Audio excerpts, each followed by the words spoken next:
Hi everyone, welcome back to Rose Style. මම හිතනවා ඔයාලා හැමෝම සතුටින් ආදරයෙන් හොඳින් ඉන්නවා ඇති කියලා. ඉතින් අද තමයි 2025 අවුරුද්දේ දෙසැම්බර් 31. මට මගේ සියලුම දේවල් කරගන්න තියෙන අන්තිම දවස. ඉතින් අද මම 26ට ප්‍රිපෙයාර් වෙන සෙකන්ඩ් වීඩියෝ එක අරගෙන එනවා ඔයාලට. ඒ තමයි මගේ විෂන් බෝඩ් එක ක්‍රියේට් කරනවා. මගේ විෂන් බෝඩ් එක ක්‍රියේට් කරද්දි කියන්න ඕනේ මම ඒක කරන ගමන් කියන්න. එහෙනම් ඉතින් අපි වීඩියෝ එකට යමු. දැන් මම ඔයාලට පෙන්නන්න යන්නේ මගේ විෂන් බෝඩ් එකේ ස්ට්‍රක්චර් එක. මම ස්ට්‍රක්චර් එකට විෂන් බෝඩ් එක කරපු කෙනෙක් නෙමෙයි කලින්. ෆස්ට් ටයිම් තමයි ස්ට්‍රක්චර් එකකට විෂන් බෝඩ් එක ක්‍රියේට් කරන්නේ. මම ස්ට්‍රක්චර් එක මුලින්ම ඔයාලට පෙන්නන්නම්. ඊට පස්සේ මම මේක කරන ගමන් ඔයාලට section wise explain කරන්න මොකද්ද මේ structure එක මේකට මොනවද include වෙන්න ඕනේ කියලා. first time තමයි මම හරියට මේ vision board එක හදන්නේ ඉතින් so excited. අපි බලමු ඉතින්. මේ තින් මගේ 2026 අවුරුද්දේ මම හදන vision board එක. මේකට මම use කරේ පරණ white board එකකට විෂන් බෝඩ් එකක් දාලා තමයි මම ක්‍රියේට් කරගත්තේ. මේකේ මම යාට white board එකේ මේ අපිට writing පුළුවන් පැත්තට මේ අනිත් පැත්ත තමයි අරගෙන තියෙන්නේ. ඒ කියන්නේ back side එක white board එකේ. මේකේ තියෙන section wise first එක දැන් ඉඳන් 3 months යනකම් goals, ඊළඟට 3 to 6 month goals, ඊළඟට 6 to 12, ඊළඟට 1 to 3. ඊළඟට money and career, මේකේ තියෙනවා financial freedom මේ ටික, life and inner peace. මේ විෂන් බෝඩ් එක 20යි 26ට විතරක්ම නෙමෙයි මම හදන්නේ ළමයි. මේක මම බලාපොරොත්තු වෙනවා දිගටම මේන්ටේන් කරන්න. ආය අවුරුද්දෙන් අවුරුද්දට අලුත් කරන්නේ නැතුව මම මේක දිගටම මේන්ටේන් කරන්න මම ඉතින් බලාපොරොත්තු වෙනවා. එහෙනම් අපි විෂන් බෝඩ් එක හදන්න පටන් ගමු.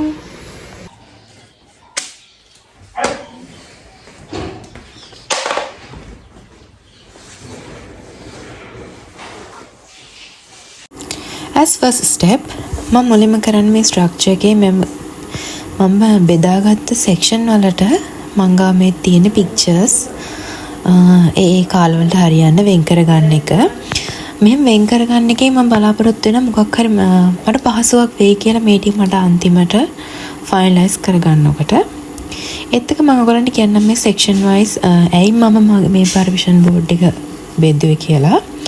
ඇත්තටම කිව්වොත් මම මෙච්චර දවසක් විෂන් බෝඩ් එකක් කරන්න ඕනේ ඇයි එහෙම ලොකු අයිඩියා එකක් තිබ්බේ නැහැ මට. ඒ ගැන මම ආසාවට මට තියෙන ඩ්‍රීම්ස් ඒකේ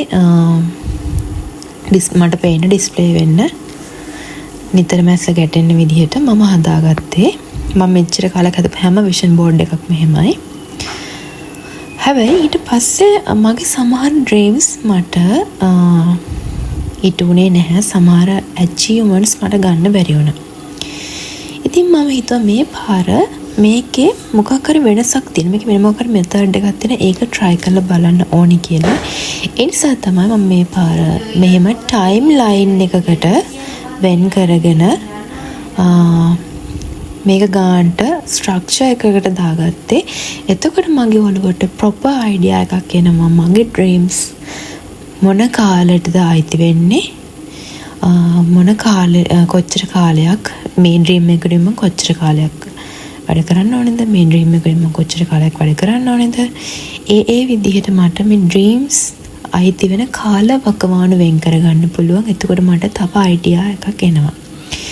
ඒ වගේම තමයි මේ පාර මගේ විෂන් බෝඩ් එක මහා ලොකු ඩ්‍රීම්ස් නැහැ. එක එක කාලවලට වෙන් වුණ achievements and dreams තියෙන්නේ. ඉතින් ඒ කාලවලට වෙන් වෙලා තියෙන නිසා අදාළ කාලවලට එකතු වෙලා තියෙන කොටස හරිම අඩුයි. මොකද නැත්තම් අපි එකපාර මේක dream board එක create කරද්දී vision board එක create කරද්දී හැමදේම එකකට නෙන්නේ. මේ පාර එක එහෙම නැහැ. මේ timelines වලට අනුව යද්දී ඒ timelines වලට එකතු වෙලා තියෙන dreams එක දෙකක් ඒ වගේ තමයි තියෙන්නේ. මේකෙදී දැන් වර්තමාන තත්ත්වයේ ඉඳන් 3 months කිව්වම කෙටි කාල ඩ්‍රීම්ස් ඒවා. ඊළඟ 3 to 6 month කියන්නේ කෙටි කාලේන. ඒ අදාළ කාලවලදී ඇචීව් කරගන්න පුළුවන් සහ ඇචීව් කරගන්න ඕන ඒවා තමයි මම ඒ විදිහට ඒ කාලවලට දාලා තියෙන්නේ. ඊළඟට 6 to 12 months කියලා තියෙනවා. මේ 6 to 12 months ටිකක් next step එක. කියන්නේ දිගු කාලින කියන එක step එක ආරම්භ වෙන තැනට යන්නේ. එතනදී මට achieve කරගන්න තව time එක ඕනේ. ඒකට prepare වෙන්න ඕන time එක ඕන dreams තමයි මම 6 to 12 දාලා තියෙන්නේ. 12 and above. ඒ කියන්නේ 1 to 3 years වගේ තියෙන්නේ මගේ main goals and target. ඒ වගේම තමයි අපි අපේ ලොකු ටාගට් මේන් ටාගට් කියලා කියන්නේ එකක් හෝ දෙකක් අපිට තියෙන අන්න ඒ ටික තමයි මම ඒ කැටගරි එකට අරගෙන තියෙන්නේ. ඉතින් ඊට අමතරව මෙතන තියෙනවා money and career. මේකදී career growth එක ගැන කතා කරනවා. ඒ වගේම තමයි සල්ලි ඔයාට කොහොමද දෙන්න ඕන? ඔයා ණය නැති වෙන්න ඕනේද?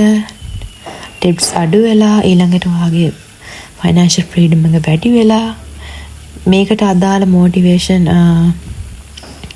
වෙන්න වලට මොන හරි දේවල් use කරන්න පුළුවන්, motivate quotes use කරන්න පුළුවන්, ඒ අදාළ දේවල් ඔයගලන්ට use කරන්න පුළුවන්. ඊළඟ දේ තමයි lifestyle and inner peace. lifestyle and inner peace කියන්නේ ඔයාගේ mental health එක සහ ඔය ජීවත් වෙන්න කැමති විදිය. මේකෙදි ඉතින් ඔයාලට පුළුවන් ඔයා අඳින්න කැමති විදිය, පළඳින්න කැමති විදිය, ඔයාගේ මෙන්ටලිටි එක ක්‍රියේට් වෙන්න ඕන විදිහ මේ වගේ දේවල් මේකට යොදා ගන්න පුළුවන්. ඊට අමතරව තව ටිප් එකක් කියන්න මම ඔයගලන්ට. ඔයාලට පුළුවන් travel goals add කරගන්න. දැන් මගේ මේ vision board එකේ මම travel goals add කරගත්තා. කොහෙටද ඔයාලා travel කරන ආස? ඒක local වෙන්න පුළුවන්, foreign වෙන්න පුළුවන්. ඔයාගේ ඔළුවේ අදහසක් තියෙනවනේ මොකක් හරි මෙන්න මේ තැනට මම මේ කාලෙදී මට විසිට් කරන්න ඕනේ, මට ඒක බලන්න ඕනේ කියලා ඔයාලට ඒක travel goals වලට ගන්න පුළුවන්. ඉතින් ඔන්නම තමයි මගේ vision board එක මම මේ පාර එක create කරන්නේ. ඒ වගේම තමයි මම මේක vision board එක create කරන්නේ 2026ට විතරක් නෙමෙයි ළමයි. මොකද මම මේක මගේ long term goals set කරලා තියෙන නිසා මේක තමයි ඉස්සරහට මම continue කරගෙන යන vision board එක. මේකේ timeline එකට step by step තමයි මම මගේ dream achieve කරන්න බලාපොරොත්තු වෙන්නේ. එහෙනම් ඉතින් අපි මේක තමයි මම ඔයගලන්ට vision board එකෙන් කියන්න ඕනුනේ. මෙතනින් එහාට ඉතින් මගේ vision board එක finalize කරන ටික මම ඔයගලන්ට අරගෙන එන්නම්. එහෙනම් ඉතින් දිගට වීඩියෝ එකේ ඉන්න. මම හිතනවා ඔයාලට මේක ගොඩක් useful වෙන්න ඇති කියලා.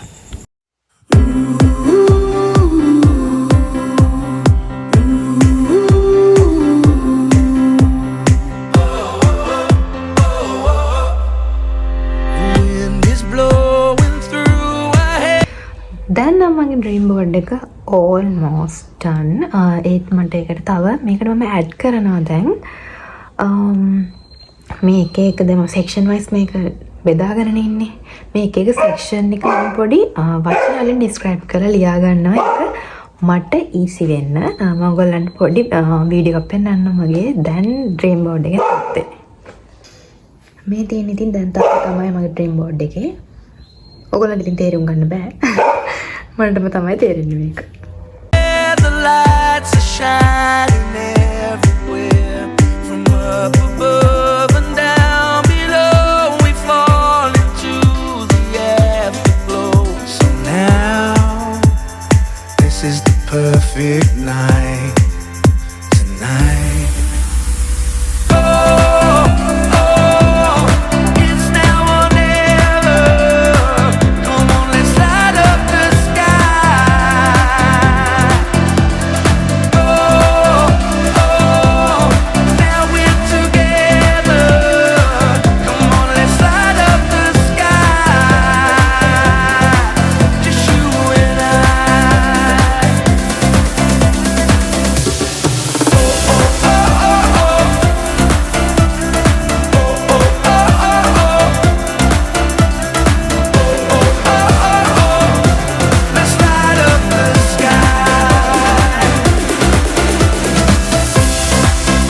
This is final output.